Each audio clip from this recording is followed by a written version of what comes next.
dipertemukan oleh Allah Subhanahu wa taala dalam acara kajian Islam yang mengambil tema ruqyah syar'iyyah, yang mana pembahasan pada kali ini akan disampaikan oleh Al-Ustadz Zulkifli LC. Dan alhamdulillah dengan izin Allah Subhanahu wa taala beliau sudah hadir di hadapan kita dan beliau akan memberikan sedikit tentang masalah ruqyah. Kemudian kita juga akan mengadakan dialog interaktif di 0822 15 kali 332. Dan kami berharap kepada pemirsa untuk memperhatikan apa yang akan disampaikan oleh beliau Al-Ustadz Zulkifli LC. Falyatafaddal untuk kajian di awal, Ustadz. Baik, terima kasih. Bismillahirrahmanirrahim. Assalamualaikum warahmatullahi wabarakatuh. Alhamdulillah. Wassalatu wassalam ala rasulillah sallallahu alaihi wasallam. Allahumma la sahla illa ma ja'altahu sahla wa anta taj'alul hazan idza syi'ta sahla. Rabbi shrah li sadri wa yassir li amri wa hlul 'uqdatam min lisani yafqahu qawli wa ba'du. Qala Allah subhanahu wa ta'ala, ya ayyuhalladzina amanu taqullaha haqqa tuqatih wa la tamutunna illa wa antum muslimun. وقال سبحانه وتعالى يا أيها الناس اتقوا ربكم الذي خلقكم من نفس واحدة وخلق منها زوجها وبث منهما رجالا كثيرا ونساء واتقوا الله الذي تساءلون به والأرحام إن الله كان عليكم رقيبا. وقال سبحانه وتعالى يا أيها الذين آمنوا اتقوا الله وقولوا قولا سديدا يصلح لكم أعمالكم ويغفر لكم ذنوبكم ومن يطع الله ورسوله فقد فاز فوزا عظيما. اللهم ارحمنا بالقرآن وصدق الله العظيم. عباد الله اسمعوا قول النبي صلى الله عليه وسلم فإن أصدق الحديث كتاب الله وخير الهدي هدي محمد صلى الله عليه وسلم وشر الأمور محدثاتها وكل محدثة بدعة وكل بدعة ضلالة وكل ضلالة في النار. Amma ba'd. Pujian syukur kita kehadirat Allah Subhanahu wa taala. Salawat dan salam kita untuk Nabi Allah Muhammad sallallahu alaihi wasallam. Alhamdulillah kita baru saja mendapatkan kabar baik, kabar gembira. Ustadz Nuruddin Al-Indonesi yang biasa memberikan rubrik rutin ruqyah syar'iyyah pada malam ini, beliau telah dianugerahi oleh Allah Subhanahu wa taala pada hari ini seorang putra lahir dalam keadaan selamat dan normal. Kita ucapkan dan kita doakan buat beliau barakallahu fil mauhub wa syakartal wahib warzuqna birrah. Semoga Allah berkahi anugerah dari Allah berupa putra yang telah dilahirkan dalam keadaan selamat. Semoga engkau mensyukuri Sang Maha Pemberi. Semoga Allah memberikan untukmu segala kebaikan atas apa yang telah diberikannya kepadamu. Ustadz Nuruddin Al-Indonesi selaku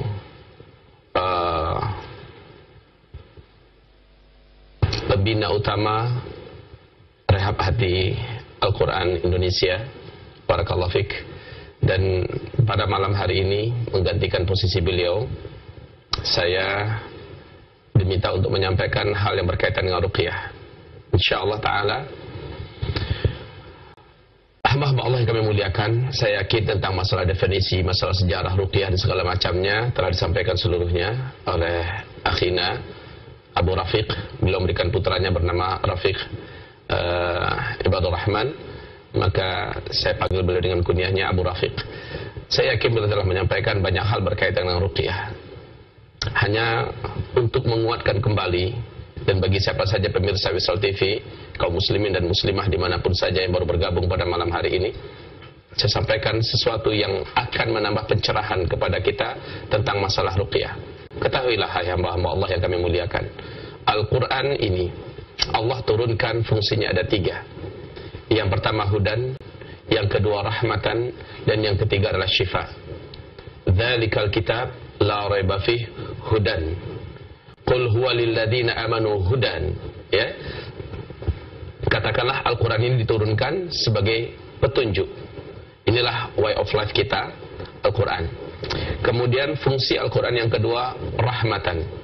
Wa nunazzilu minal Qur'ani ma huwa shifa' wa rahmah. Wa rahmah, dan sebagai rahmat. Al-Quran ini, subhanallah, sangatlah besar kekuatannya yang ada di dalam Al-Quran. Baik secara ilmiah, secara kebaikan buat manusia, ya, ataupun segala apapun yang tidak diketahui oleh manusia, sementara sangat bermanfaat bagi manusia, ada di dalam Al-Quran. Kemudian fungsi Al-Quran yang ketiga adalah syifa. Penekanan kita sekarang adalah tentang masalah Al-Quran adalah syifa. Al-Quran untuk obat, untuk penawar, untuk penyembuh. Ya, Qul huwa lil ladzina amanu hudan wa syifa. Katakanlah, Al-Quran ini untuk orang-orang yang telah beriman, sebagai petunjuk buat mereka dan sebagai obat. Tentu saja dengan ini Al-Quran Allah tidak izinkan menjadi obat apabila bukan untuk orang yang beriman kepada Al-Quran, atau yang tidak meyakini kepada kebaikan yang ada pada Al-Quran. Karena Allah berfirman, wa nunazzil minal Qur'ani ma huwa syifa, wa nunazzil minal Qur'ani ma huwa syifa wa rahmah lil mu'minin. Kami menurunkan di dalam Al-Quran ini apa-apa yang di dalamnya adalah obat dan rahmat untuk orang-orang yang beriman. Untuk orang-orang yang beriman. Ada juga orang yang mungkin belum Islam, tetapi tetap ada manfaat Al-Quran di segi penyembuhan untuknya. Kenapa? Karena dia menyandarkan kepercayaannya kepada yang membacakan, kepada orang yang datang kepadanya. Hal ini terjadi seperti Abu Sa'id Al-Khudri radhiyallahu anhu. Ketika beliau sedang berhadapan dengan kepala suku satu kaum yang masih kafir kepada Allah Subhanahu wa taala, kaum itu, dan kepala suku ini digigit oleh ular gurun Sahara yang sangat berbisa dan mematikan. Tidak ada seorang tabib pun di daerah itu yang mampu menyembuhkan. Kaum muslimin yang kami muliakan, Abu Sa'id Al-Khudri radhiyallahu anhu membacakan beberapa kali surah Al-Fatihah, lalu menyemburnya dengan air liurnya di tempat yang digigit oleh ular berbisa tersebut dan sembuh. Lalu beliau pun dijamu, diberikan makan, minum beserta sahabat-sahabat yang lain, dan diberikan beberapa bontotan, beberapa ekor domba dan beberapa karung daripada makanan. Dibawanya ke kota Madinah dan ditanyakan pada Rasulullah SAW tentang semuanya ini. Apakah boleh ini dinikmati? Boleh nggak ini diambil ya Rasulullah? Jawaban Rasulullah SAW, kamu dari mana tahu bahwa itu bisa menyembuhkan? Beliau menjawab, bukankah Allah Subhanahu Wa Taala yang berfirman bahwa Al-Quran ini adalah obat? Nah, kaum muslimin yang kami muliakan, ini salah satu contoh bahwa sesungguhnya Al-Quran ini adalah obat. Nah, penekanan rehab hati Qurani, ya, selama ini adalah kita tidak menginginkan adanya semacam image yang tertanam dalam dada kaum muslimin dimanapun berada, bahwa Al-Quran ini harus dibacakan oleh seorang ustadz yang soleh, yang taat, yang alim saja. Lalu mereka sebagai pasien atau sebagai pesakitan tidak bisa melakukannya sendiri. Ini yang perlu kita bongkar kaum muslimin. Ini perlu kita luruskan. Ini tidak benar. Justru semakin percaya kita kepada Allah Subhanahu wa taala bahwa Dialah Asy-Syafi, Dialah Sang Maha Penyembuh, dan Dia menurunkan Al-Qur'an ini sebagai syifa, kepercayaan kita itu apabila kita praktekkan pada diri kita, pada orang lain, maka kita langsung berhubungan dengan Al-Quran surah Al-Fatihah yang selama ini sering kita baca. Iyyaka na'bud wa iyyaka nasta'in. Hanya kepada Engkau, ya Rabb, kami beribadah. Wa iyyaka nasta'in, dan hanya kepada Engkau, ya Rabb, kami memohon pertolongan. Kita bacakan Al-Quran. Apakah ke diri kita yang sakit, ataukah ke anak kita, kepada keluarga kita, maka sesungguhnya ungkapan wa iyyaka nasta'in, hanya kepada Engkau kami memohon pertolongan ya Allah, benar-benar terwujudlah tauhid yang sesungguhnya, ya. Ini al-isti'anah billah subhanahu wa ta'ala wahdah la li ghairi. Meminta pertolongan hanya kepada Allah Subhanahu wa taala langsung, tanpa perantara, tanpa kepada yang lain-lain. Bukan berarti tidak boleh kita minta tolong kepada ustaz yang soleh, kepada alim yang lurus pemahamannya dan manhajnya. Bukan tidak boleh, tetapi adalah melakukannya pada diri kita sendiri, atau yang sering kami istilahkan dengan sebutan ruqyah mandiri, adalah lebih afdal. Ini lebih digalakkan, ini lebih dianjurkan kepada umat Islam. Karena siapapun kita bisa melakukannya. Al-Quran tetaplah Al-Quran. Al-Quran yang dibaca oleh seorang alim, seorang ustaz, seorang muallim, seorang murabbi. Dengan Al-Quran yang kita baca, tetaplah Al-Quran. Memang benar keyakinan akan membedakan dampak atau akibat daripada bacaan itu mungkin ada lebih cepat, ada yang agak sedikit lambat. Tapi sekali lagi Al-Quran adalah Al-Quran, dia adalah mukjizat. Al-Quran adalah Al-Quran, dia adalah syifa. Maka dengan ini kaum muslimin, ada juga yang bertanya-tanya, Ustaz, saya ini belum pandai baca Al-Quran, hafal nggak Al-Fatihah? Hafal Ustaz. Sudah, jadikan itu sebagai obat. Jadikan itu sebagai obat. Ustaz, saya hanya hafal surat pendek seperti Qul Huwallahu Ahad. Sudah bagus, itu saja diulang-ulangi, mau setengah jam, mau 1 jam. Al-Quran adalah Al-Quran. Mau hafal Qul Huwallahu Ahad, hanya hafal Qul a'udzu birabbil falaq, Qul a'udzu birabbin nas, wal 'asri, inna a'tainakal kautsar, dan sebagainya, seluruhnya adalah sama. Ibarat Allah yang kami muliakan. Jadi dengan ini penekanan saya kepada kita semua, jadikanlah setiap kita mampu meruqyah dirinya sendiri dan keluarganya. Jangan termasuk manusia yang bergantung ke rumah-rumah ruqyah, antrian di depan para klinik-klinik ruqyah. Ini tidak baik kaum muslimin. Kapan kita akan mandiri, kapan kita akan percaya dengan diri kita sendiri dan berhubungan langsung dengan Allah Subhanahu wa taala. Dan juga kami ingin sampaikan kepada kaum muslimin, Al-Quran ini bukan hanya berhubungan di segi syifanya ya, di segi pengobatan, bukan hanya berhubungan dengan masalah penyakit yang diakibatkan oleh syaitan belaka, atau yang berkaitan dengan sihir, atau yang berkaitan dengan jin. Tidak. Al-Quran tidak hanya sebatas itu, tapi Al-Quran ini benar-benar obat penyembuh bagi apapun penyakit, apakah yang zahir atau yang batin, apakah fisik, psikis, apakah sifatnya emosional, apakah sifatnya madiyah, jasadiyah. Al-Quran adalah obat secara total. Syekh Ibn Al-Qayyim menyebutkan pengobatan yang ajaib atau pengobatan agung dari langit itu ada 3. Yang pertama adalah ruqyah syar'iyah, yang kedua adalah hijamah, yang ketiga adalah herbal. Nah, ibarat Allah yang kami muliakan, ketiga kelompokan obat ini, seandainya di bumi ini hanya ada, atau di kota kita hanya ada orang yang ahli ruqyah saja yang kita temukan, tidak ada orang yang ahli bekam, tidak ditemukan orang yang ahli mengobati dengan herbal, maka cukup ini untuk pengobatan apapun penyakit. Seandainya di bumi ini atau di tempat kota kita berada hanya ada seorang ahli bekam yang benar ya, bekam sesuai dengan sunnah, dan tidak ada orang yang ahli ruqyah, tidak ada orang yang ahli dalam herbal, maka hijamah ini cukup. Kami tidak akan menguraikan panjang lebar tentang dalilnya, karena kami sangat yakin sudah disampaikan sebelumnya oleh Al-Mukarram Ustaz Nuruddin. Kemudian yang ketiga, pengobatan yang ketiga, yaitu dengan asal atau mewakili herbal-herbal. Kaum muslimin, seandainya hanya di kota kita atau di negeri kita ada orang ahli herbal, dan dia tidak ada orang yang ahli tentang bekam dan hijamah, ruqyah, sudah tidak apa. Herbal saja cukup untuk mengatasi apapun penyakit, karena hadis-hadis yang sahih banyak menguraikan tentang ini.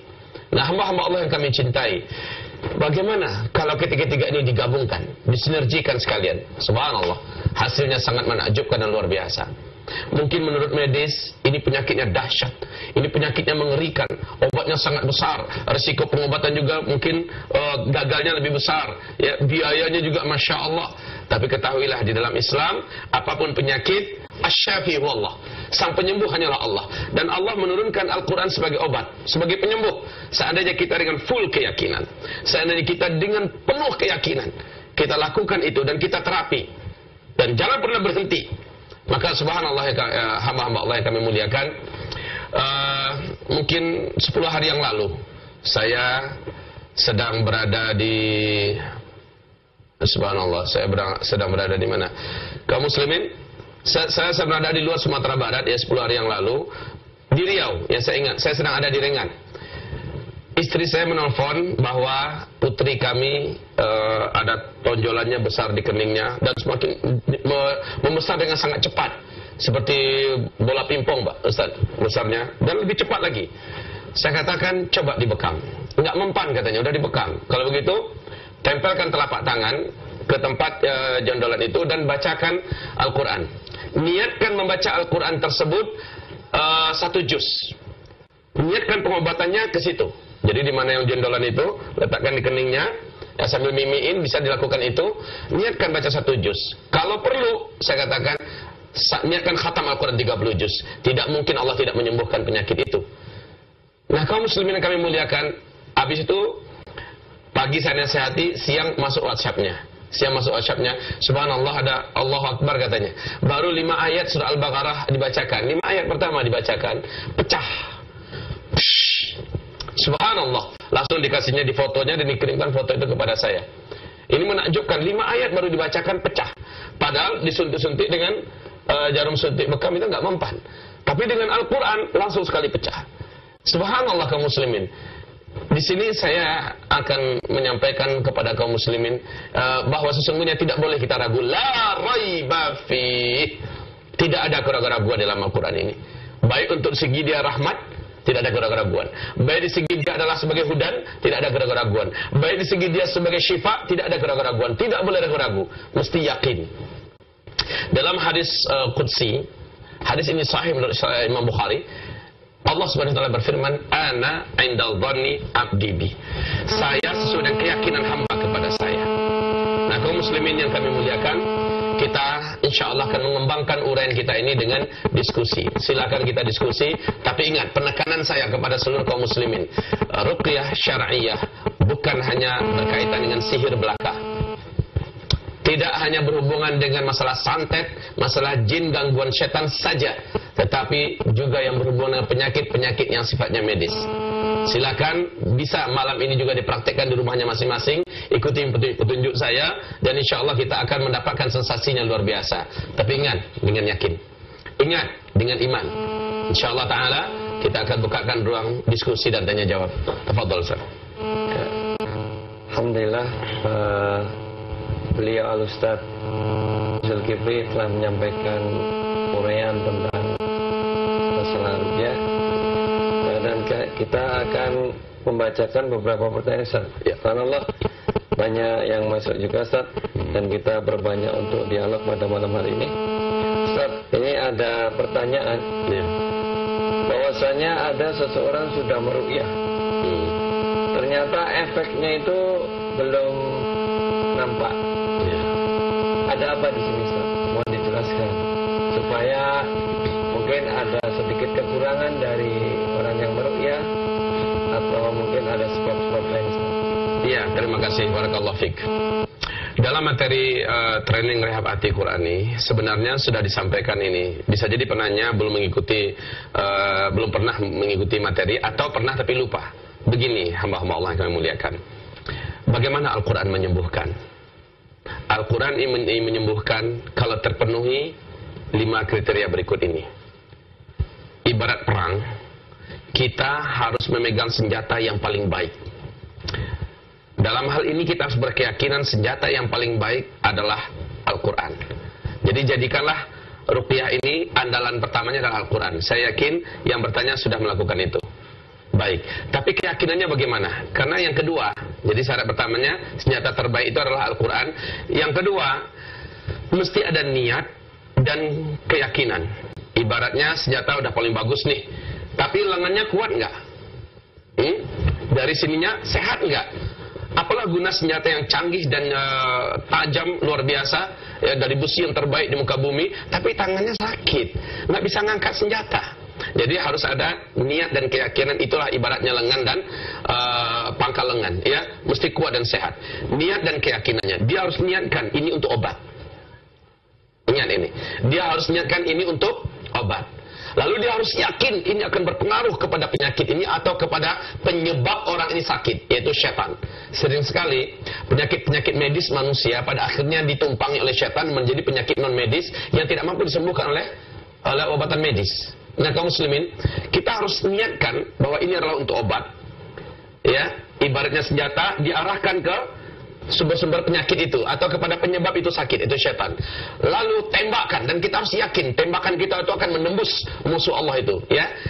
Jadi atau sumber penyakit itu akan ditembak langsung oleh Al-Quran yang kita bacakan, dan yang bersangkutan akan mendapatkan pengaruh dari kekuatan Al-Quran, karena Allah tidak mungkin dusta. Jadi niat dan keyakinan adalah syarat yang kedua untuk agar Al-Quran ini bisa menyembuhkan. Coba lihat ketika Sudais membacakan Al-Quran, murattal Al-Quran 30 juz. Dengarkan saja. Biasanya reaksinya kurang.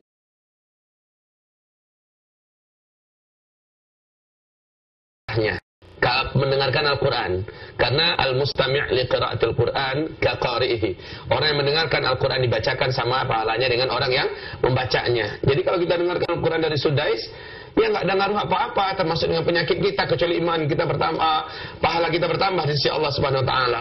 Tapi kalau kita dengarkan MP3 yang ruqyah, sebentar saja kita mendengarkannya dan kita niatkan serta kita yakin bahwa penyakit kita ini, kanker kita ini, atau anggaplah kita mengalami serangan jantung ya, atau jantung koroner dan sebagainya, kita tempelkan dan kita yakini bahwa Al-Quran ini berpengaruh langsung. Yang membaca juga punya niat. Niatnya apa? Ini jelas untuk meruqyah, ini untuk pengobatan, dan ini juga untuk menyerang syaitan. Seandainya klop sudah dari yang membaca, yaitu yang membacakan MP3 ruqyah ini, tentulah dia sudah punya niat ya. Bacaannya akan direkam, kemudian didengarkan kepada siapapun yang mendengarkannya, jelas diniatkannya untuk menyerang syaitan dan untuk menyembuhkan penyakit. Sementara yang dibacakan atau pasien atau dalam hal ini adalah kita juga membukakan hati. Silakan masuk wahai Al-Quran, datanglah engkau ke sumber sasaranmu, atau seranglah jin dan syaitan yang menyakiti saya dimanapun dia berada. Persembahkan Al-Quran itu masuk, maka yakinlah langsung kena. Langsung kena. Ada sinkronisasi yang terjadi antara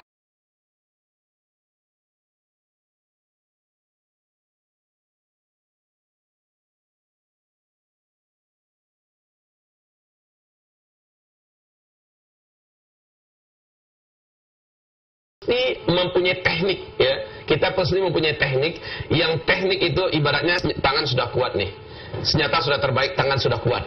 Teknik untuk menggunakan senjata kita harus kuasai, dan tidak ada teknik yang lebih sempurna, tidak ada metode memerangi syaitan dengan Al-Quran atau menyembuhkan penyakit dengan Al-Quran yang lebih baik tekniknya dibandingkan teknik Rasulullah SAW. Makanya kaum muslimin, nasihat kami adalah pastikan teknik-teknik yang kita pakai adalah teknik Rasulullah, dan teknik Rasulullah itu tidak sulit, tidaklah berat, sederhana, simple, menggunakan telapak tangan dan kadang-kadang dengan tiupan. Tidaklah sulit, insya Allah. Kemudian yang keempat, kita harus tahu lawan. Lawan kita siapa? Biasanya, coba lihat, Nabi Muhammad saja 3 hari bisa sakit oleh syaitan yang terlaknat. Nabi Muhammad, ya, Nabi Ayub bertahun-tahun sakit oleh kejahatan syaitan. Kadang-kadang kan kita bertanya, Ustaz, loh, kami ini kan udah soleh, udah menjaga diri dari perbuatan dosa, ya, sudah taat beribadah. Kalau memang ada gangguan setan, kok bisa masuk? Sederhana. Nabi Ayub kena nggak? Kena. Nabi Muhammad kena nggak? Kena. Sahabat-sahabat Nabi kena nggak? Kena. Siapa lagi kita? Orang-orang yang begitu tinggi derajatnya dan makamnya kena mereka oleh kejahatan jin dan syaitan yang terlaknat. Apalagi kita? Bisa jadi kita kena. Nah, kita harus tahu lawan kita ini siapa. Syekh Wahid Abdul Salam Badi di dalam kitab beliau Ruqyah Syar'iyah, yaitu buku yang menjadikan rujukan utama di Timur Tengah, telah terjemahkan ke dalam bahasa Indonesia. Alhamdulillah kitab ini menjelaskan seluk-beluk lawan kita ini sesuai dengan sunnah-sunnah hadis yang sahih ya. Lalu bagaimana cara mengantisipasi mereka, bagaimana cara menyerang mereka, bagaimana mengeluarkan mereka kita, lalu bagaimana melindungi dari kejahatan mereka dan sebagainya. Saya rekomendasikan kaum muslimin tolong dicari di kitab-kitab agama, di buku-buku, di pustaka kita Ruqyah Syariah ini. Nah, kaum muslimin yang kami muliakan, yang kelima yaitu kita harus menghancurkan benteng pertahanan syaitan. Jadi ini mungkin pertanyaannya juga, kenapa sudah diruqyah kok kayak nggak mempan-mempan, kok kayak nggak ada pengaruh? Bisa jadi si syaitannya terlindungi, atau kita yang membaca tidak tembus ke situ. Kenapa? Bisa jadi yang membaca tidak meniatkan atau tidak yakin, baca, tapi dia nggak yakin. Coba dulu kalau udah niatnya coba dulu nggak jadi itu. Jadi memang mesti dengan full yakin. ya, dia harus yakin. Nah, kemudian setannya kalau masih terlindung oleh perlindungan yang sangat kuat, maka setan itu tidak bisa dijebol dengan Al-Quran. Apa itu benteng setan yang kuat, pelindung setan yang sangat kuat?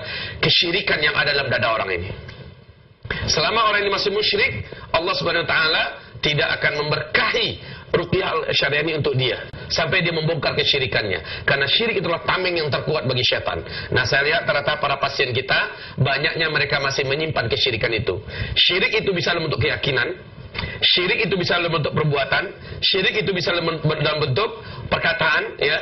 Nah, semuanya harus dia bongkar. Makanya konsep rehab hati kaum muslimin yang kami muliakan, satu hari pertama dalam pelatihan adalah membongkar mindset yang salah, keyakinan-keyakinan keliru, lalu diluruskan kepada tauhid. Setelah itu sumber penyembuh kesembuhan itu ada di hati. Kalau hatinya sudah disucikan, sudah disterilkan, ditazkiyatun nafas, ya, sudah dibongkar semua kesalahannya, kotoran-kotoran jiwanya sudah dibersihkan, insya Allah ketika Al-Quran dibacakan langsung tembus ke setannya, insya Allah. Tapi kalau seandainya tidak, yang bersangkutan hanya datang minta diruqyah saja, oh Pak Ustaz tolong ruqyah saya, tolong ruqyah anak saya, sementara pernah ini datang dari Maninjau, ya, dari Maninjau Sumatera Barat, datang satu keluarga. Saya tanyakan, sudah berapa lama putri ibu seperti ini? Udah tua, udah usia 34 tahun lah. Ibunya di usia 56 atau 57 tahun. Sudah sekian tahun, Ustaz. Sudah sering datang ke dukun? Wah, enggak terhitung banyaknya dukun yang datang, Ustaz. Nah, ini dia. Ini pertama udah sering datang ke dukun. Jadi ibu datang kemari setelah putus asa dari dukun. Dia nunduk. Pulang sebelah. Kalau seperti ini caranya, ibu tidak akan diberkahi oleh Allah Subhanahu wa taala sampai ibu taubat nasuha. Saya minta dia taubat nasuha. Jadi dampingan keluarga yang lain, taubat nasuha. Perbuatan ibu datang ke dukun selama ini menyebabkan ibu dimurkai oleh Allah, bukannya malah sembuh. Tadawa memang perintahnya dari Rasulullah, ada hadis sahih Abu Daud, ya. Tadawa, kamu wajib berobat. Wala tatadawa bil haram. Tapi jangan kamu berobat dengan yang haram. Sang penyembuh itu Allah, Bu. Tapi ibu malah datang ke musuh Allah.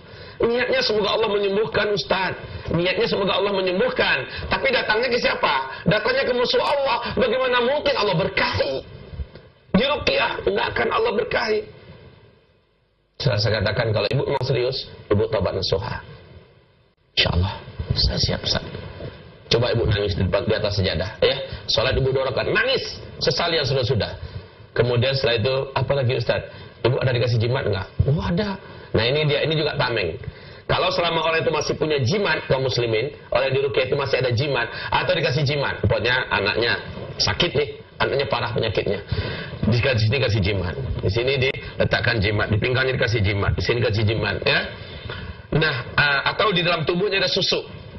Lah, kaum muslimin yang kami muliakan, dia tidak menyesali itu semua. Kalau jimat kan mudah ditanggalkan. Kalau susu bisa dibantu dikeluarkan melalui ruqyah, insyaallah, dan bekam syariah. Nah, kaum muslimin yang kami muliakan, jadi setelah itu semua dia musnahkan, mulai dari keyakinan syirik sampai benda-benda yang syirik semuanya dia musnahkan, baru enak ngeruqyahnya. Kalau tidak, sia-sia. Saya sarankan yang bersangkutan pulang aja. Alhamdulillah dia pulang, kemudian dia gali di mana-mana tempat ditanamkan jimat itu, lalu datang lagi. Alhamdulillah, adik kandungnya yang akhirnya mengikuti pelatihan kita training 2 hari dengan izin Allah dan nikmat dari Allah Subhanahu wa taala, adiknya langsung meruqyah kakaknya ini. Bitaufiq wal maunah insyaallah taala. Kaum muslimin yang kami muliakan, jadi ini penyebab yang perlu kita perhatikan. Nah, ya, kenapa ruqyah kita kok kayak tidak mempan-mempan? Pastilah ruqyah itu tetap bermanfaat. Minimal bagi yang membaca dia sudah berpahala. 1 huruf saja sudah 10 pahala dia dapatkan. Jadi nggak ada cerita ruqyah itu tidak mempan kaum muslimin. Kemudian ketahuilah bahwa sesungguhnya ruqyah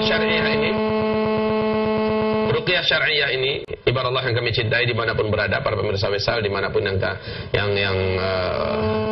akramani wa akramukumullah, bahwa ruqyah syariah ini salah satu artinya adalah doa. Salah satu arti ruqyah syariah ini adalah doa. Saat kita meruqyah, pada hakikatnya kita sedang berdoa kepada Allah Subhanahu wa taala. Nah, doa ini, bukankah ini yang paling terkuat yang kita miliki? Ad-doa silahul mu'min. Doa itu adalah senjata orang beriman. Ngadapin musuh yang nggak nampak, nggak mungkin kita gunakan belati, nggak mungkin kita gunakan meriam, kita gunakan rudal skat dan sebagainya. Tapi dengan doa. Dan doa terkuat itulah dengan ayat-ayat Allah Subhanahu wa taala atau dengan ruqyah berkaitan dengan gangguan jin dan syaitan yang terlaknat. Itu jawaban untuk kenapa ruqyah saya seperti tidak ada bekas, tidak ada kesan. Ya, saya katakan ruqyah itu tidak ada yang sia-sia. Mungkin saja penghalang yang 5 tadi sudah terpenuhi syaratnya. Kesyirikan pada orang yang tidak ada. Lalu si pembaca ini lemah imannya, lemah amalannya. Itu yang saya khawatirkan. Dosanya banyak. Kenapa? Bukankah Rasulullah SAW bersabda, "Innama tuqatiluna bi'a'malikum." Sesungguhnya kamu itu berperang dengan amalan-amalan kamu. Makin banyak amalan kita, makin banyak tabungan kesolehan kita di sisi Allah. Mungkin sekali saja kita bacakan ayat langsung kena itu. Sekali saja kita ruqyah orang ini langsung sembuh dengan izin Allah SWT. Kenapa? Pada hakikatnya kita sedang perang. Kita sedang berperang dengan musuh Allah yang menyebabkan hamba Allah ini sakit. Niatkan untuk perang. Surah At-Taubah pada ayat 14, ayat 15 Allah berfirman, "A'udzubillahi minasyaitonirrajim. Qatiluhum yu'adzibhumullahu biaidikum." Qatiluhum yu'adzibhumullahu biaidikum. Perangi mereka. Allah akan azab musuh-musuh Allah itu melalui tangan-tangan kamu. Wa yukhzihim. Allah akan hinakan musuh-musuh kamu itu. Wa yansurkum alaihim. Allah akan tolong kamu dalam melawan mereka. Coba lihat. Wa yansurkum alaihim. Allah akan tolong kamu dalam melawan mereka. Allah akan tolong kamu dalam melawan mereka. Lah kaum muslimin, kalau niatnya adalah perang, maka apa kata Rasulullah? Innama tuqatiluna bi'amalikum. Hanya saja kamu itu berperang dengan amalan-amalan kamu. Makanya kepada tim Rehab Hati dimanapun berada, saya sarankan kepada saudara saya yang tercinta, di mana saja pun berada di Indonesia ini, ya, yang ikut menyimak kajian kita pada malam hari ini, perbanyaklah amal, tahajud, puasa sunnah, zikir, baca Quran, ya, istighfar, bersalawat untuk Rasulullah, ya, hindari terdapat maksiat dan sebagainya, maka kekuatan kita makin nyata. Kalau sudah sampai ke tingkat di mana insya Allah Ta'ala dosa kita sedikit, lalu amalan kita menggunung, jangankan membacakan ruqyah, baru ngeliat kita saja syaitannya udah ngacir itu. Ya, jangankan kita sempat membacakan ayat Allah, baru saja melihat udah ngacir syaitannya. Dengan izin Allah SWT. Ya mungkin untuk sampai ke tingkat ini kita tidak bim salabim, abrakadabra, nggak kun fayakun. Kita butuh proses. Nggak apa-apa diansur. Minimal itu dosa kita tinggalkan. Dosa kecil, apalagi dosa besar kita tinggalkan. Lalu amalan sunat diansur-ansur kita memulai. Saya pernah katakan sama saudara saya yang tercinta, Akhi Nuruddin Al-Indonesi, Masya Allah, hikmah yang Allah berikan pada antum ini, Allah lah yang maha wahid dan wahab. Tapi kalaulah seandainya antum menopang semua aktivitas mulia antum ini dengan maksimalnya amalan sunnah, akan jauh lebih dahsyat. Belum mengatakan doakan anak Ustaz, insyaallah Allah ma'akum. Ini kenapa kaum muslimin? Raqi itu akan semakin tajam ruqyahnya, akan langsung semakin jitu tembakan ruqyahnya apabila dia didukung oleh amalan yang banyak. Insyaallah kita break dulu sesaat, masuk waktu salat Isya di kota Jakarta dan sekitarnya. Insyaallah selepas break ini kita lanjutkan diskusi kita dan tanya jawab berkaitan dengan masalah ruqyah syar'iyyah. Pemirsa yang beriman, semoga dirahmati Allah Subhanahu wa taala. Waktu telah menunjukkan sebentar lagi insyaallah sholat Isya, maka kami undur dan insyaallah nanti akan kita lanjutkan kembali. Wallahu bisawab. Kami dari Abu Azhar sebagai pembawa acara dan beliau Ustaz Zulkifli mohon untuk istirahat.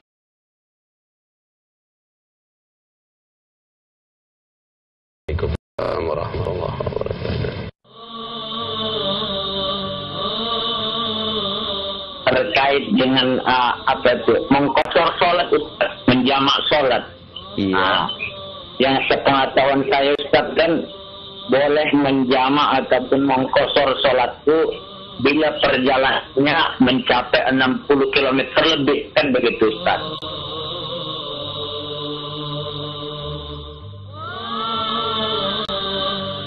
Saya mau nanya Pak. Iya. Di keluarga orang tua saya itu kira-kira berapa?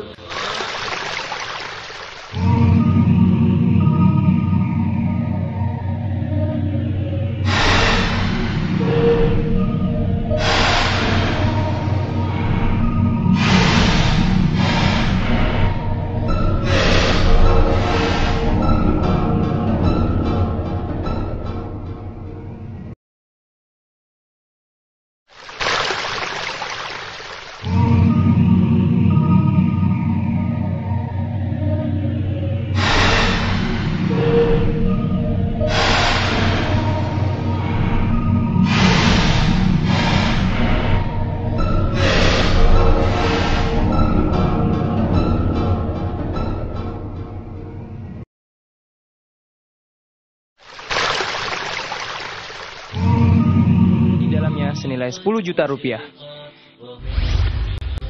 Dilengkapi dengan aplikasi Islam yang lengkap dan mudah dipahami dengan menu Islami yang variatif.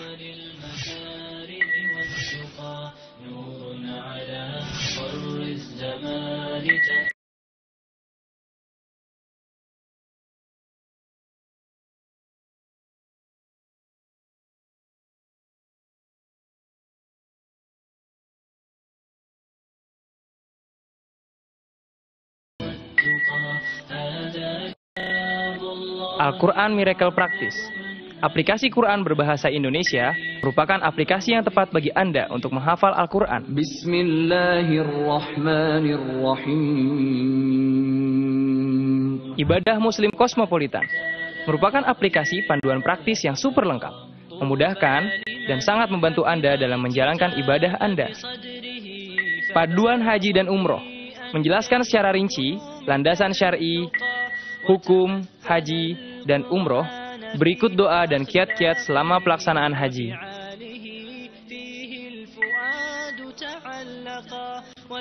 Pustaka Sains Populer Islami berisikan buku-buku yang menjelaskan tentang keagungan Allah dan penciptaan makhluk-makhluknya. Syamil Quran Terjemah Perkata. Aplikasi Quran Terjemah Perkata memudahkan Anda dalam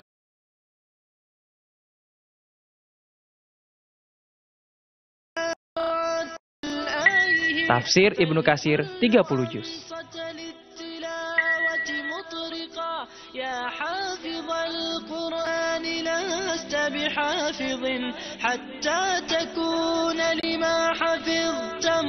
Serta games Abata merupakan games anak muslim yang sangat menarik dalam mempelajari Al-Quran dan hijaiyah.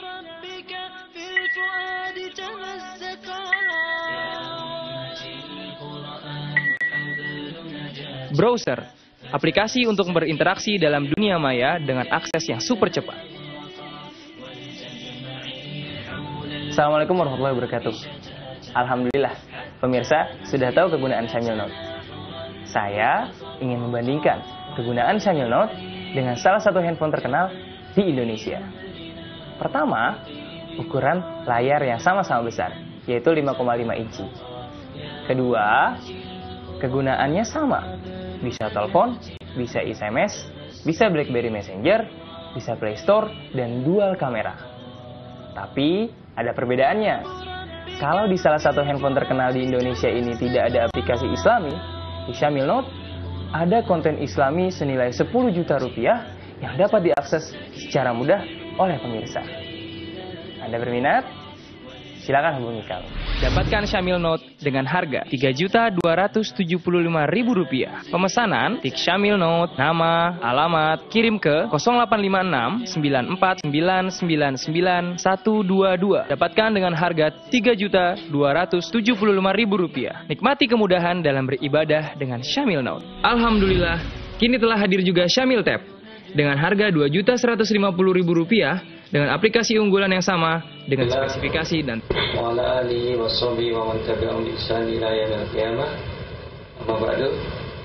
pemirsa yang budiman yang semoga dirahmati Allah Subhanahu wa taala. Alhamdulillah, dengan izin Allah Subhanahu wa taala kita akan lanjutkan kembali acara kita kajian Islam dengan materi rupiah syariah, yang mana pada kesempatan kali ini kita akan lanjutkan kembali dialog interaktif kita, dan insyaallah taala beliau Al-Ustaz akan menjawab pertanyaan-pertanyaan dari pemirsa. Nah, ini ada telepon Mas Ustaz. Ya, silakan. Assalamualaikum. Kepada pemirsa, langsung saja pada pertanyaannya. Insyaallah kami mendengar.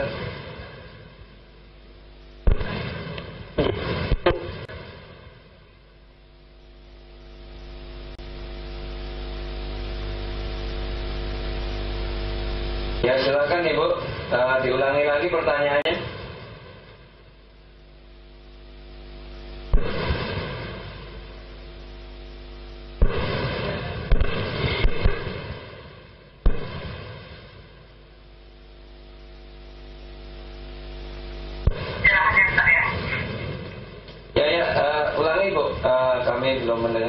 Silakan, Bu. Ini, anak saya berpindah rumah baru. Iya. Jadi anaknya susah tidur, sering nangis, beliau 3 hari per hari nggak angkat beliau gitu. Apa mempengaruhi rumah baru, ada izinnya, gimana gitu kan? Terima kasih, kami mendengar. Pertanyaan Ustaz, ini ada seorang ibu bertanya. Pindah rumah Ustaz, tanya. Kita kan nggak tahu Ustaz, rumahnya ini ada penunggunya atau dulunya mungkin di situ ada yang pakai ini dan itu, ritual dan sebagainya. Ya. Kemudian menyebabkan anaknya rewel Ustaz. Ini solusinya bagaimana Ustaz? Terima kasih Ustaz Abu. Salah seorang ustadz dari Timur Tengah juga, dia mengeluhkan kenapa anaknya setelah pindah ke rumah, anak itu menjerit-jerit, menangis sejadi-jadinya tangisan, dan tegang-tegang selama 3 hari, dan matanya kemana-mana di rumah itu.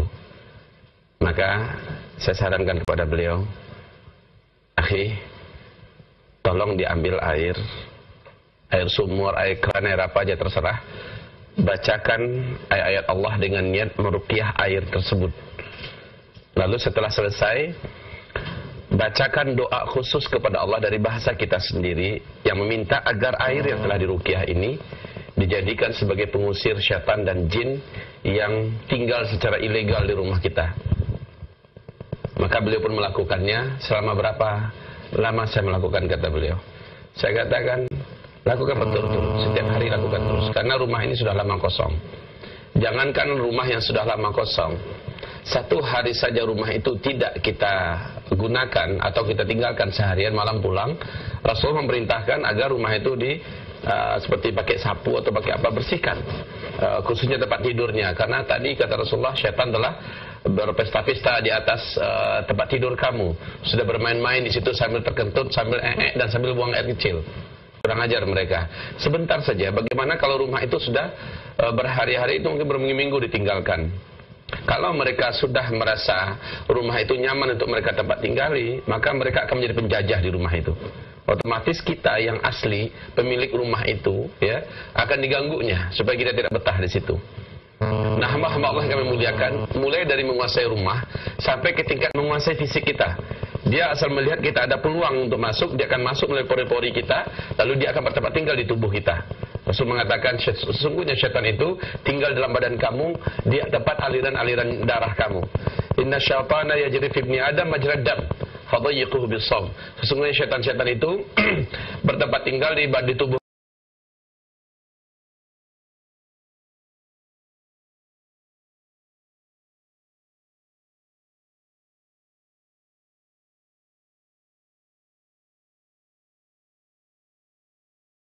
Kalau syaitan yang baik, maaf, tidak ada syaitan yang baik ya. Kalau jin yang baik, dia tidak akan mau tinggal sama dengan manusia.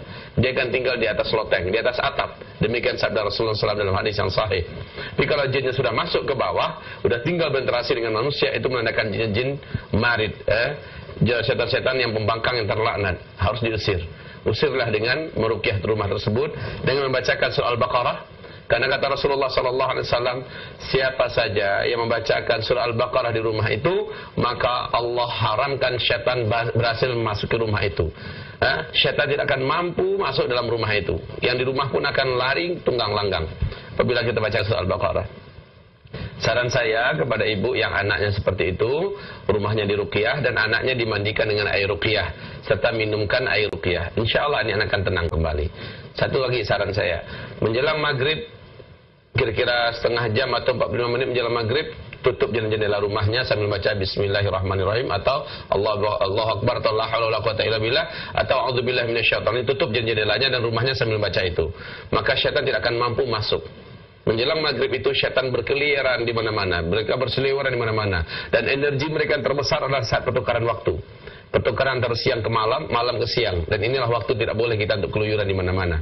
Tapi sayang, saya perhatikan, zaman sekarang malah makin mendekati maghrib, orang makin doyan untuk keluar, ya, bawa anak istri semuanya keluar, masya Allah. Padahal itu adalah jam-jam syaitan, jam yang seharusnya tidak diizinkan umat muslim kecuali di atas sajadah sedang berzikir kepada Allah Subhanahu wa Ta'ala. Jadi hamba Allah yang memuliakan itu untuk nasihat bagi kami buat sang ibu. Insya Allah anak akan kembali tenang apabila anak tersebut diruqyah, rumahnya diruqyahkan air yang akan dimandikan kepadanya dan diminumkan air ruqyah. Ya, tapi Ustaz, ini ada pertanyaan berikutnya. Assalamualaikum.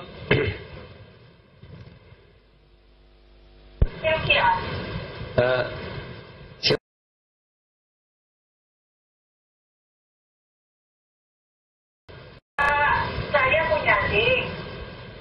Adik saya itu sekarang lagi diperiksa di Jakarta, katanya kena kanker. Jadi sekarang ini pemeriksaannya belum selesai. Jadi bagaimana Pak solusinya? Kankernya kanker apa, Bu? Kanker menurut dokter itu kanker paru-paru. Tapi memang solusinya memang adik saya itu untuk mana ya mungkin untuk agama gitu atau ke ini agak kurang lah gitu malam bisa keluar gitu pulangnya dari keluarga kerja kan dari pagi sampai malam terus dari pagi sampai sore dan itu malamnya keluar gitu Ustaz jam lagi satu jadi bagaimana solusinya tuh? Oh ya Ustaz, Ustaz ini ada pertanyaan Ustaz. Ya, ada seorang ibu punya adik kebetulan menderita kanker paru-paru. Ya. Karena aktivitasnya memang mendukung untuk seperti itu Ustaz. Bagaimana solusi Ustaz? Ya, selama dia cari gara-gara ya datang gara-gara itu. Ya, tidak akan mungkin orang kena air kalau nggak main air. Tidak akan mungkin nggak kena api kecuali kalau sudah main api. Dia udah cari gara-gara. Dia melakukan aktivitas yang tidak diridhai oleh Allah Subhanahu wa taala, jauh dari ibadah, dekat dengan maksiat, suka lalai, ya, dan dengan agama lemah. Bagaimana mungkin dia akan selamat dari gangguan syaitan yang terlaknat, musuh sejati kita? Manusia ini punya musuh sejati yang abadi, yang tidak akan pernah baik kepada kita apapun alasannya dan caranya, selalu ingin menyakiti kita dan menghancurkan kita. Syaitan yang terlaknat dari bangsa jin. Nah, saudara-saudaraku, hamba-hamba Allah yang kami muliakan, pertanyaan dari ibu kami tadi, ini tentu akan dirasakan sama oleh seluruh umat Islam dimanapun saja berada. Sekarang akibatnya terjadi, yaitu kanker paru-paru. Mau kanker paru-paru, mau kanker darah, mau kanker apa saja. Demi Allah, telah banyak testimoni kita, telah banyak berhasil dengan nama Allah dan dengan izin Allah SWT. Tidak ada kanker yang mengerikan di muka bumi ini kecuali Al-Quran menyembuhkannya dengan seizin Allah Subhanahu wa ta'ala. Saran saya kepada adik ibu itu, nasihati dia supaya dekat dengan Allah, supaya bertaubat nasuha terhadap kelalaiannya selama ini, dan dekatlah dirinya dengan agama kembali. Setelah itu, apabila dia menerima nasihat, ya, maka ibu boleh bantu dia. Atau sarankan dia agar ikut pelatihan kita Rehab Hati Qurani di mana-mana setiap kota di provinsi Indonesia. Di Indonesia ini ada. Kalaupun tidak apa-apa, ikut saja acara live Wisal TV Kamis malam Jumat ini. Dan yang bersangkutan bisa langsung kita bantu. Ya, dengan cara dia letakkan telapak tangannya di tempat di mana dia merasakan sakit, lalu kita bacakan Al-Quran yang bersangkutan cukup dengar. Niatkan Al-Quran itu mengalir dan tujukan ke tempat di mana sakit. Dia akan merasakan sesuatu yang unik dan aneh. Apabila diteruskan, maka insya Allah dia akan merasakan sensasi yang tidak biasa dan itu akan membuat kebaikan untuknya. Tapi sebaik-baiknya adalah dia lakukan untuk dirinya sendiri ya Bu ya.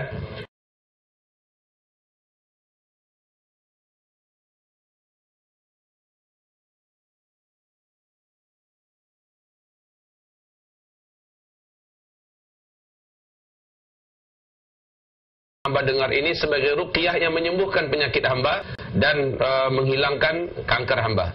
Bu, bukan puluhan ya Bu ya. Ratusan orang-orang yang kanker berat Bu, insya Allah Ta'ala telah sembuh dengan Al-Quran.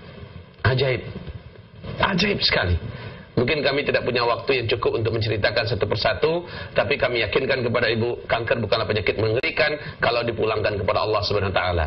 Dan Allah telah memberikan penawarnya, yaitu Al-Quran. Syifa lima fis sudur, penyembuh bagi apapun penyakit yang ada dalam tubuh manusia. Demikian. Ini Ustaz, sebelum kita masuk ke pertanyaan berikutnya, tadi Ustaz sebutkan di antara penghalang itu adalah kesyirikan. Ya. Nah, kalau kita melihat fenomena yang ada di negeri kita, Ustaz. Banyak sekali orang Islam KTP, Ustaz. Alias tidak pernah sholat atau sholatnya bolong-bolong. Tahu-tahu pengen diruqyah atau tahu-tahu dia meruqyah. Bagaimana hal ini, Ustaz? Bagaimana semacam ini? Apakah nanti bisa berefek atau bagaimana, Ustaz? Orang yang rajin meninggalkan sholat, orang yang rajin maksiat aja lah gitu ceritanya ya. Maksiat, sholatnya oke, dia tinggal banyak ya, zinanya kadang-kadang jalan, mungkin juga berjudi, minuman keras, mempan nggak diruqyah kaum muslimin. Kalau dia menginginkan dirinya untuk diruqyah dan dia yakin dengan dampak ruqyah, insya Allah bermanfaat. Insya Allah bermanfaat. Tapi bermanfaat hanya ketika diruqyah. Nanti setelah dia keluar dari ruqyah, setan yang ngacir itu akan balik lagi. Karena dia menyediakan tempat yang sangat nyaman dalam tubuhnya untuk setan, dihuni oleh setan. Setiap dosa yang dia lakukan menjadikan satu pintu setan terbuka dan setan masuk. Ingat ya, Rasulullah bersabda sallallahu alaihi wasallam, saat orang melakukan satu perbuatan dosa, satu tetes hitam menetes ke dalam hatinya, dan setan yang terlaknat melihat ada peluang masuk untuk langsung ke jantung kekuasaan di dalam tubuh kita, itu hati. Dia masuk melalui dosa yang kita kerjakan itu. Berapa kali kita melakukan dosa, sekian setan yang masuk ke dalam tubuh kita. Mereka bisa banyak dalam tubuh kita kaum muslimin. Bukan satu dua, bisa berpuluh-puluh. Wallahu a'lam, hanya Allah yang maha melihat. Mereka bisa banyak kaum muslimin akan memuliakan. Jadi tergantung pada berapa banyaknya dosa yang kita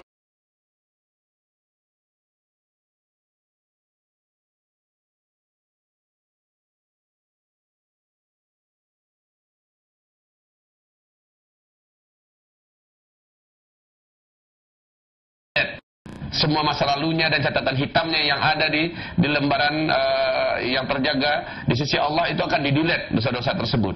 Dan ini juga menjadikan setan-setan yang bersarang di tubuhnya juga di-delete. Dalam artian setan itu akan ngacir dengan sendirinya dengan taubatan nasuha. Dia kembali putih. Dia kembali putih. Saran kami sekali lagi taubatan nasuha, ya, harus taubat nasuha. Baru enak ngerupiahnya tuh.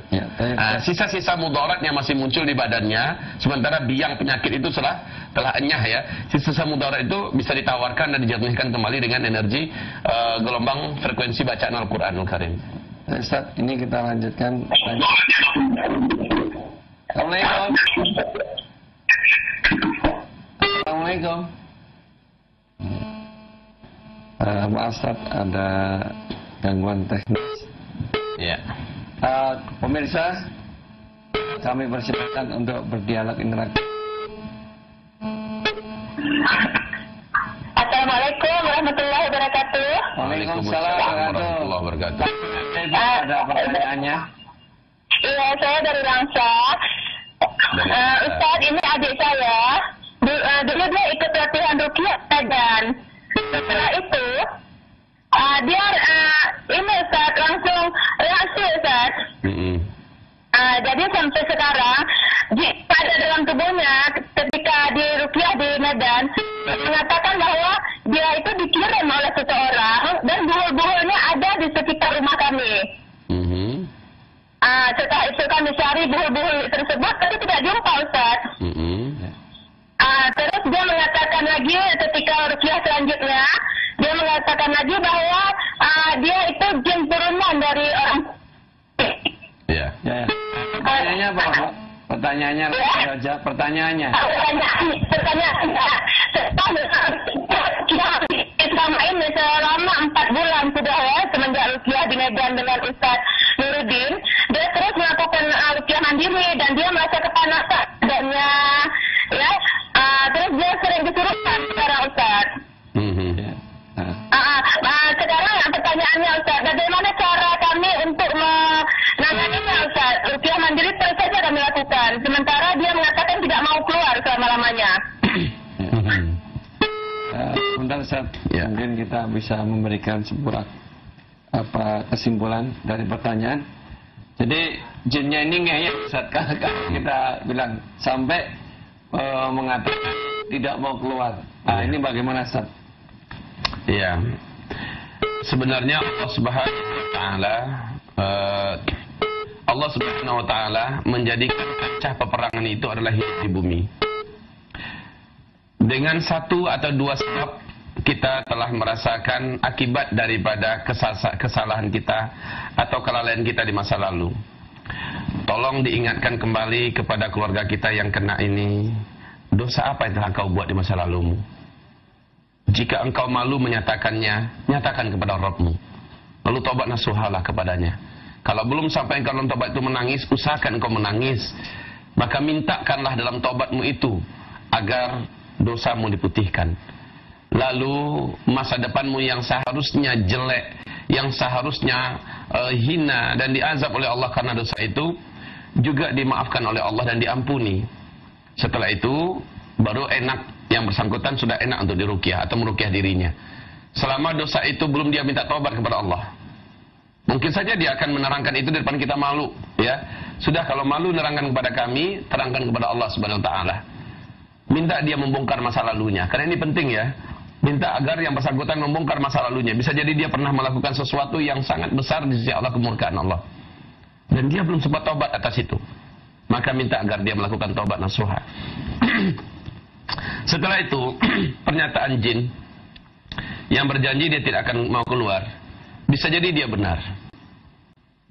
Karena mereka tidak gampang meninggalkan suatu tempat yang telah berhasil mereka jajah. Ibarat penjajah, jin atau syaitan-syaitan yang terlaknat itu adalah penjajah. Dia ingin benar mencelakai kita sebagai makhluk yang paling didendaminya sampai hari kiamat. Tetapi ingat bahwa perang ini tetap akan terus berkobar sampai kita meninggal. Siapa yang terbunuh dalam peperangan ini, kalau kita yang terbunuh, maka kita syahid. Penyakit yang akan muncul gara-gara gangguan setan itu macam-macam. Mungkin kepalanya yang akan luar biasa sakitnya, mungkin perutnya, mungkin darahnya mengalami kanker, mungkin jantungnya, mungkin apa ya yang sakit. Apabila dia meninggal karena penyakit tersebut, padahal dia rutin meruqyah dirinya, dia terhitung syahid. Kenapa? Dalam akidah Islam, siapapun terbunuh di tangan musuh Allah, maka dia syahid. Tapi niatkan perang, sampaikan pada anak tadi, siapa itu? Adik, ya? Ya, adik ini. Sampaikan ya pada adiknya, niatkan perang, bukan niatkan untuk sembuh. Salah, ya. Kalau niat untuk sembuh itu adalah mental pecundang. Tapi niatkan perang, ya. Maka dalam peperangan itu, ya antara dua, mengalahkan dan dikalahkan. Tetapi dijamin setiap detik daripada nafas kita yang diisi dengan ruqyah mandiri, maka dia bernilai jihad. Dia bernilai jihad. Jadi bukan lagi niatnya niat sederhana, sekedar aku ingin sembuh, aku ingin lepas dari dia. Enggak, buat dia benar-benar hancur dalam tubuh kita. Perangi dia sampai kita mati atau dia mati. Tapi yakinlah, janji Allah di surah At-Taubah 14 itu tidak akan pernah meleset. Allah berjanji Allah akan hinakan mereka melalui kamu. Allah akan azab mereka dengan tangan kamu. Dan Allah akan tolong kamu dalam melawan mereka. Dan Allah akan sembuhkan. Perhatikan itu. Surah At-Taubah, surah 9 ayat 14 dan ayat 15. Allah janjikan kehinaan buat musuh Allah yang ada di tubuh kita. Allah janjikan kemenangan untuk kita dan pertolongan dari Allah. Dan Allah janjikan azab buat mereka adalah melalui kita sendiri. Melalui telapak tangan ini. Ya. Keluarga bisa membantu. Jadi yang bersangkutan racuni terus setannya dengan racun yang dimasukkan ke dalam darah kita. Caranya bagaimana? Saya yakin kalau sudah ikuti pelatihan, buatlah semacam racun gaib atau obat. Kalau kami menyebutkan untuk rehabilitasi Sumatera Barat, kita sebut dengan istilah racun gaib, Ustaz. Nah, racun gaib ini senantiasa dengan izin Allah Subhanahu wa taala, Allah telah memberikan banyak keberkahan dalam racun gaib ini, yaitu habatus sauda, madu, air zam-zam, daun bidara, kurma ajwa, kemudian minyak zaitun, propolis, garam, ya, semuanya ini dikombinasikan dengan ukuran tertentu lalu diruqyah. Setelah itu diminum. Nah, diminum, dia akan menjadi racun bagi syaitan.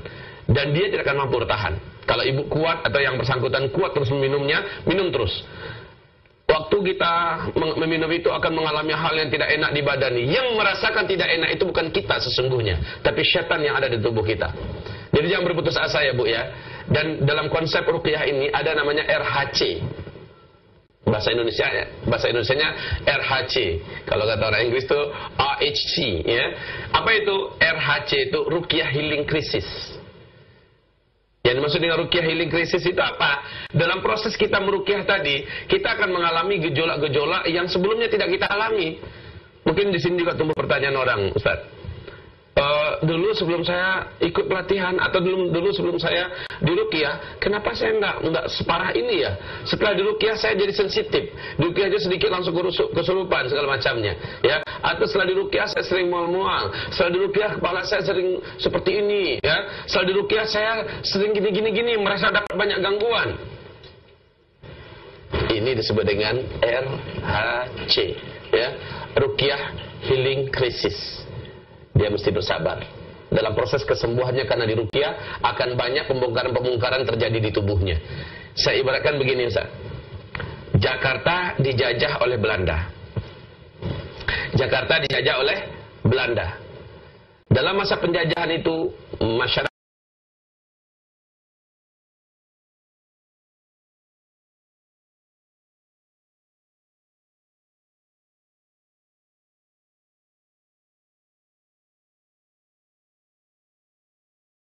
datangi oleh para ulama-ulama dari Timur Tengah yang memberikan kepada mereka pencerahan wajib melawan, wajib diusir penjajah ini, haram hukumnya menyerah. Maka masyarakat pun jadi ngeh, mereka sadar lalu memberontak, mereka mulai angkat senjata dengan senjata apapun yang ada, mereka melawan. Saat perlawanan ditimbulkan, ya, saat itu pihak penjajah yang selama ini enak-enakan menyedot dan mengeksploitasi segala kebaikan yang ada di Jakarta ini, melihat ini mau memerdekakan diri nih, ini nggak boleh dibiarkan. Mereka pasti akan mengerahkan bala tentara mereka di berbagai penjuru, termasuk dari negeri asal mereka dari Belanda, termasuk mempergunakan peralatan dan perlengkapan militer yang berat dan sebagainya untuk menghabisi dan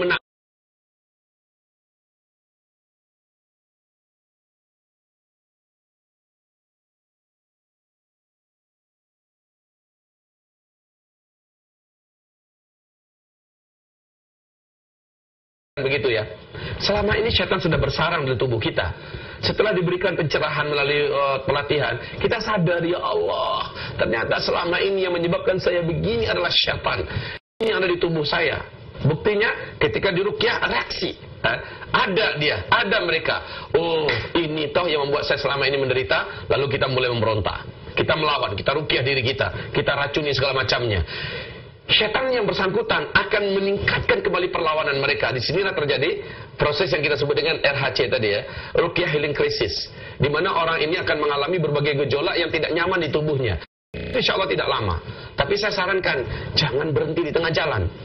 Jangan nyerah naikkan bendera putih. Nauzubillah, nyerah sama syaitan itu haram.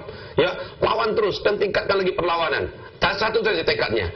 Saya syahid di tangan kamu, wahai setan, dan saya masuk surga. Atau kamu yang mati dan kamu masuk neraka. Perangi. Bismillah. Ya. Mandilah dengan air yang sudah kita ruqyah. Minumlah air yang sudah diruqyah. Bacakan Al-Quran apa saja dalam keadaan niatkan untuk meruqyah. Apapun yang terjadi, biarkan. Allah tidak akan meninggalkan kita. Allah tidak akan pernah meninggalkan kita. Ini semacam keyakinan. Dan orang-orang yang ada di sekitar keluarga pun mesti mendukung. Jangan biarkan 1 jam pun daripada jam-jam hari-hari yang kita lalui, melainkan kita mendengarkan muratal ruqyah. Dengarkan ini. Dengarkan terus, niatkan untuk menyerang mereka. Sepanik apapun kita merasakan, sekalut apapun kita merasakan, bahkan kita kesurupan tiap sebentar, biarkan, teruskan. Karena dia akan mampus. Dia akan mati dalam keadaan terlaknat. Atau kita yang bisa meninggal dibuatnya syahid, kita langsung masuk surga. Tapi ingat ya, jadwal kematian kita telah ada di sisi Allah. Jangan gara-gara kita, oh kalau melawan saya lebih cepat mati. Enggak, itu juga rusak akidahnya. Saya sarankan, kematian kita sudah ada jadwalnya. Justru pertempuran kita melawan mereka menjadikan pahala kita luar biasa. Kalah para ahli ibadah tahajud, kalah para ahli ibadah duha yang rajin baca Quran segala macamnya. Kenapa? Kita berniat perang. Selama kita berniat perang, selama itu nilai kita sama dengan mujahid fi sabilillah. Ini saran kami kepada ibu kami di Langsa, ya, ibu yang di Langsa tadi, ya, semoga adiknya atau keluarganya dibebaskan oleh Allah dari syaitan yang terlaknat, dan jangan pernah berhenti meninggalkan, jangan pernah mau meninggalkan ruqyah terhadap diri sendiri, ruqyah mandiri ini. Teruskan. Ya. Ya. Assalamualaikum. Halo, Assalamualaikum warahmatullahi wabarakatuh. Langsung saja Ibu kepada pertanyaannya. Iya. Halo Ustaz. Iya, Ibu silakan. Saya seorang ibu dari Makassar. Saya ingin bertanya, Halo. Iya, halo, silakan Ibu. Langsung aja Ibu. Langsung saja, kami dengar, Bu. Kami dengar. Langsung saja ceritakan atau sampaikan apa yang menjadi pertanyaan. Saya sakit lupus. Sudah 3 tahun. Sakit apa? Tipus. Lupus. Tipus. Oh, lupus. Lupus, oke. Ya. Lupus dari katakan. Sekarang alhamdulillah saya ikuti pengobatan rukyah ini. Saya ada jalan sedikit sudah 1 minggu. Kaki saya berat sekali, kaki berat. Ada apa itu? Bagaimana pengobatannya itu? Oh, tanya Bu. Ibu sudah mengikuti rukyah selama 1 minggu ini, udah? Iya, saya rukyah mandiri. Bagus. Dan udah merasa lebih enakan ya? Ya. Alhamdulillah. Terus pertanyaannya apa? Saya minum air aqua yang di rukyah, saya mandi pakai air rukyah, campur daun bidara. Alhamdulillah, ada saya jalan sedikit, sudah selama 1 minggu ini. Tapi kaki saya berat. Ya, tanya. Sudah paham Bu. Oke. Saya. Ini pertanyaannya. Iya. Setelah dirukyah ada efek, ada bagus, tapi juga ada efek mau berjalan juga berat. Bagaimana Ustaz? Ibu Syafaqillah, Ibu, saya lupa nanyakan usia Ibu sudah berapa, ya, sudah berapa umur yang Ibu pakai, sudah berapa banyak dosa Ibu kumpulkan. Allah itu sayang sama Ibu. Allah datangkan sakit lupus kan baru 3 tahun ya Bu ya. Sementara umur yang sudah Ibu pakai udah berapa panjangnya, udah berapa banyak diisi oleh dosa Bu. Dengan penyakit, Allah ingin cuci dosa-dosa Ibu itu. Kalau Ibu menerimanya dengan ridha, Ibu menerimanya dengan ikhlas, Ibu tidak berkeluh kesah kepada makhluk, bahkan kepada Allah Ibu katakan, Alhamdulillah, segala puji bagimu ya Rabb, Engkau cuci hamba dengan caramu. Jadikanlah hamba lebih sabar dari apa yang bisa ada pada diri hamba. Kemudian berobat itu wajib. Bukan berarti kita ikhlas ridho lalu kita nggak berobat, itu juga salah ya. Berobat itu wajib. Nah, berobatnya bagaimana caranya? Ke dokter. Salah satu cara kita berobat adalah ke dokter. Tetapi dokter kaum muslimin yang kami muliakan, carilah dokter yang bertauhid. Carilah dokter yang sesama agamanya dengan kita. Dokter yang tidak mengandalkan obat-obatan untuk kesembuhan kita. Ya, nah insya Allah dokter macam ini masih ada kok ya.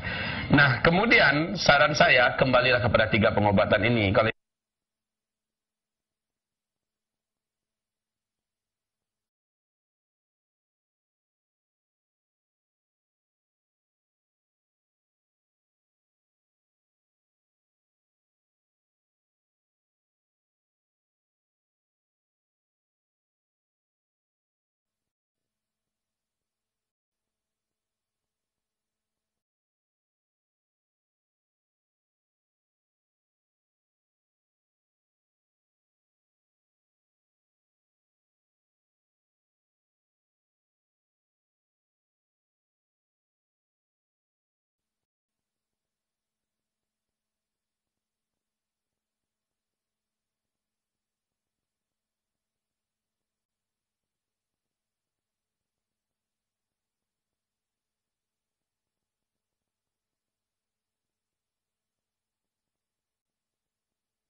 terkait dengan mengkosor sholat Ustaz, menjamak sholat. Iya. Yang sepengetahuan saya Ustaz kan boleh menjamak ataupun mengkosor sholatku bila perjalanannya mencapai 60 km lebih, kan begitu Ustaz?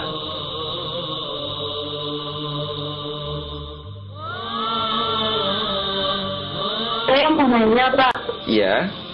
di keluarga orang tua saya itu kira-kira Pak, dari mana Ibu? dengan Ibu Rina di Kalimantan Timur. Ya, silakan Langsung saja Ibu Rina. Ustaz, tadi kan kayaknya kalau dengar penjelasannya kayaknya enak betul gitu kan, kayaknya kalau misalnya kita benar-benar nikmatin hidup tuh kayaknya indah betul. Cuman kan kalau kita yang jalanin hidup tuh kalau misalnya ada masalah betul-betul kita pikirin gitu. Nah, gimana caranya supaya kalau misalnya kita punya masalah, apalagi masalah rumah tangga tuh, supaya kita gimana ya, bisa enak gitu nah jalaninnya Ustaz. Wesal TV, inspirasi.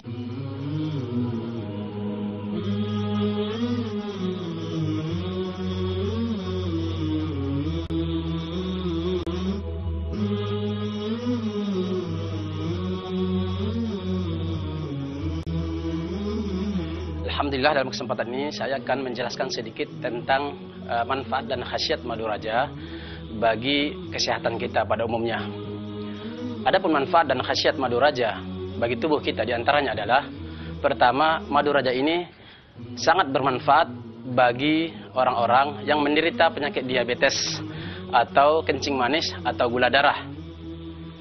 Yang kedua, madu prima raja sangat bermanfaat untuk teman-teman kita atau saudara-saudara kita, para pemirsa yang mempunyai masalah dengan hubungan suami dan istri.